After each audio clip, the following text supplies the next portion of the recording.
Lord, maraming salamat po. Nandito sa amin ngayon si Arlene, ang aking apo. Pinakamahal namin, nililipat namin siya sa ibang lugar para makalapitan sa kanya. Maraming salamat po sa lahat ng pinahirap ang pagpapalarapin sa amin. Sa pangalan ni Jesus namin pa rin namin.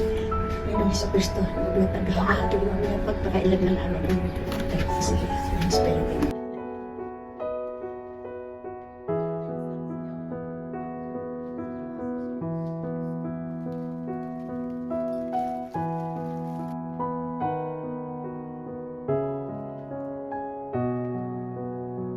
Arlene, my baby. At tandaan ko nung time na nag-iingalo ka na, ako nagpa-pump sa'yo, may hinilin lang ako kay Lord. Lord, yung pag-a-apply ko sa GMA, kung dito man ang magiging kapalit, sinabi ko sa'yo, di ba na, kung mawawala ka man sa amin ngayon, sana magkaroon ako ng trabaho na matanggap ako sa GMA, na ito nga ang pinalit mo. Salamat sa'yo. Na, mahal na mahal ka namin. We love you so much. Sana kasi nakin mo na si Angie. Salamat sa lahat.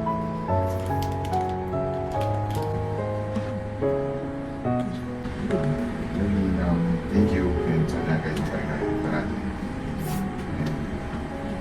Bless mo yung family namin. Yung kasama namin sa bahay.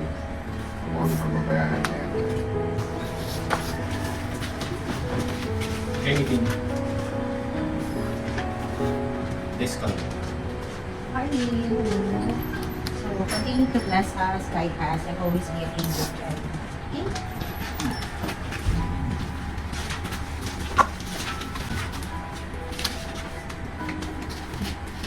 So, Arlene, welcome home and thank you for everything. We love you always. Guide mo kami sa pagiging angel sa family. We love you.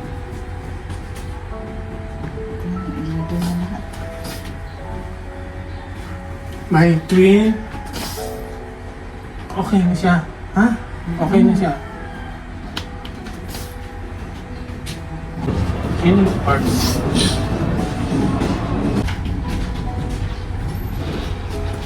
Go. Kahit alin? Darlene, kay Marima, kasi napakaganda mo, anak mo, maliit ka pa, nagkasakit ka, nandiyan ka sa ospital. Napakaganda mo. At ang iyong kagandahan, hindi para sa Panginoon pala, hindi para sa amin. Salamat. Panginoon mo. Only what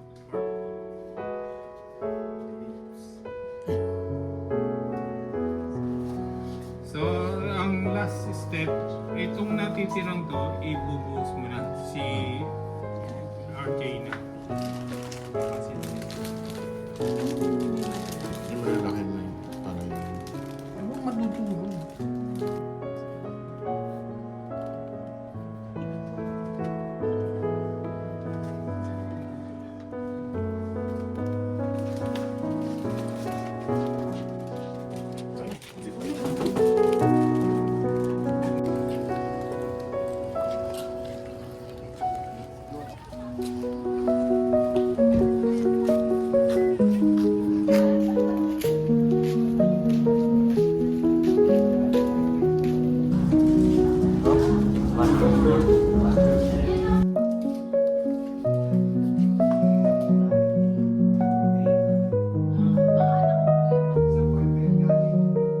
In the name of the Father, and of the Son, and of the Holy Spirit. Amen.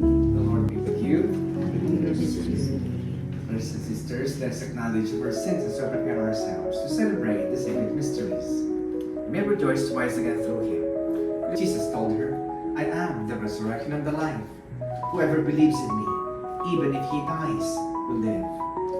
So at last, we have Ardent here who will be going home into a better place. Saints of God, come to her aid. Hasten to meet her. Angels of the Lord responds. Receive her soul and present her to God the Most High. May Christ who called you take you to Himself. May angels lead you to the bosom of Abraham. Response. Receive her soul and present her to God the Most High. Eternal rest grant unto her, O Lord, and let perpetual light shine upon her. Response. Receive her soul and present her to God the Most High. To you, Lord, we commend the soul of Arlene, your servant. In the sight of this world, she is now dead. In your sight, may she live forever. Forgive her her sins she committed through human weakness, and in your goodness, grant her everlasting peace. We ask this through Christ, our Lord. Amen. Ikaw ang the family to come forward to bless our Pwede yung buksan. Ay, si Sunday na na.